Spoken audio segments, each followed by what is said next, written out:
Assalamualaikum warahmatullahi wabarakatuh. Kami dari kelompok 3 mempraktikkan latihan soal yang diberikan oleh kelompok 5 di minggu lalu, yaitu tentang LPM atau Linearity Probability Model, atau bahasa Indonesianya model probabilitas linier. Kemudian Logit and Probit. Langsung saja kita buka aplikasi Efuse-nya. Langsung saja kita klik File, Import for File.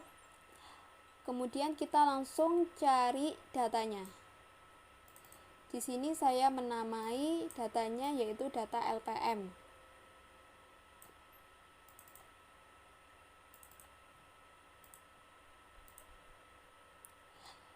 Nah, ini. Kemudian klik Open. Pastikan predefined range-nya itu adalah model LPM. Langsung saja klik Next,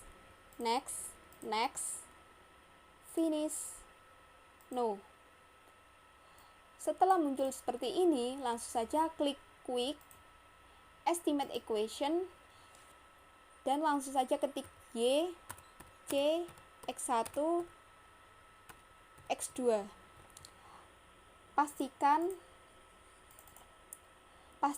metodenya di sini adalah metode least square, sampelnya 1 sampai 15. Dan langsung saja kita klik OK. Setelah muncul output seperti ini, langsung saja kita buat model persamaannya, yaitu Y sama dengan minus 0,479452 ditambah 0,232877 ditambah 0,095890. Kemudian diinterpretasikan, konstantanya itu kan hasilnya minus, artinya itu sama dengan 0. Jadi interpretasinya, jika tidak memiliki pendapatan dan pengalaman pendidikan, maka probabilitas pengusaha memilih untuk bermitra di perusahaan X adalah sebesar 0. Dengan kata lain, peluang pengusaha di perusahaan X untuk memilih mitra dengan orang yang tidak punya pendapatan dan pengalaman pendidikan.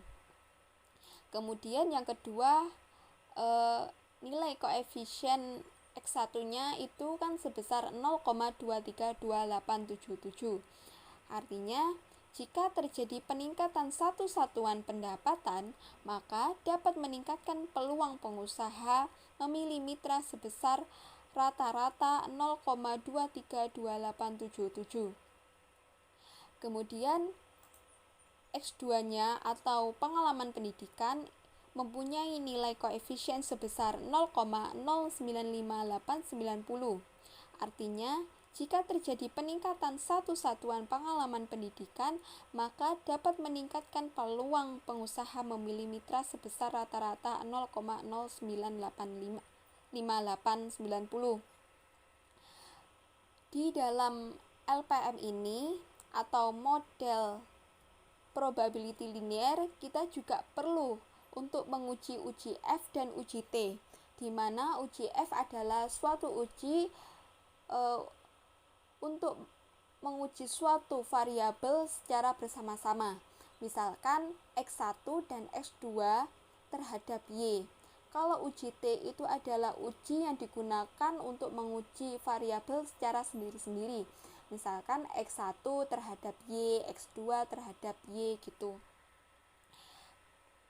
Langsung saja kita interpretasikan di uji F, di mana hipotesisnya H0, pendapatan dan pengalaman pendidikan secara bersama-sama tidak dapat mempengaruhi pilihan pengusaha. H1, pendapatan dan pengalaman pendidikan secara bersama-sama dapat mempengaruhi pilihan pengusaha. Taraf nyata alfa sama dengan 0,05. Kaidah keputusan probabilitas F kurang dari 0,05, artinya tolak H0, yang berarti berpengaruh signifikan. Kemudian keputusan. Nilai probabilitas F sebesar 0,000 kurang dari 0,05 sehingga tolak H0, yang berarti berpengaruh signifikan. Kesimpulannya, tingkat pendapatan dan pengalaman pendidikan secara bersama-sama dapat mempengaruhi secara signifikan pilihan pengusaha dalam bermitra di perusahaan X, di mana hipotesis-hipotesis yang sudah saya ucapkan tadi sudah saya siapkan di sini.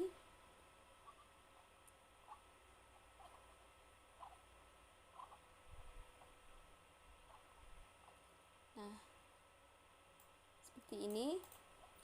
Langsung saja kita lanjut di uji T, di mana X1-nya yaitu pendapatan. Untuk menulis hipotesisnya boleh ditulis variabelnya saja, boleh dikasih keterangan seperti ini. Namun saya menulis menggunakan variabel dan keterangannya agar mudah untuk dipahami. Yang pertama yaitu H0. Pendapatan atau X1 tidak dapat mempengaruhi pilihan pengusaha. H1 pendapatan dapat mempengaruhi pilihan pengusaha. Taraf nyata alfa sama dengan 0,05. Kaidah keputusan probabilitas T kurang dari 0,05 artinya tolak H0, yang berarti berpengaruh signifikan. Keputusan. Nilai probabilitas T sebesar 0,0072 kurang dari 0,05 sehingga menolak H0, yang berarti berpengaruh signifikan. Kesimpulannya, tingkat pendapatan dapat mempengaruhi secara signifikan pilihan pengusaha dalam bermitra di perusahaan X. Selanjutnya yaitu X2, yaitu pengalaman pendidikan.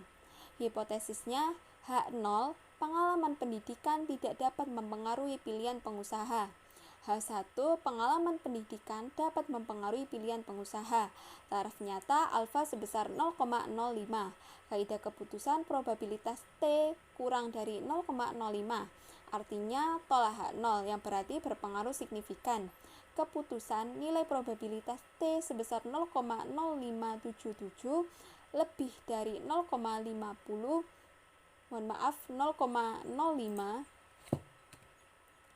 sehingga terima H0, yang berarti tidak berpengaruh signifikan. Kesimpulan, tingkat pengalaman pendidikan tidak dapat mempengaruhi secara signifikan pilihan pengusaha dalam bermitra di perusahaan X. Selanjutnya dalam uji T ini kita juga perlu, selain menguji uji F dan uji T, kita juga perlu menginterpretasikan R-square-nya. Nah, dari data tersebut, dari data ini atau dari output ini, ya, itu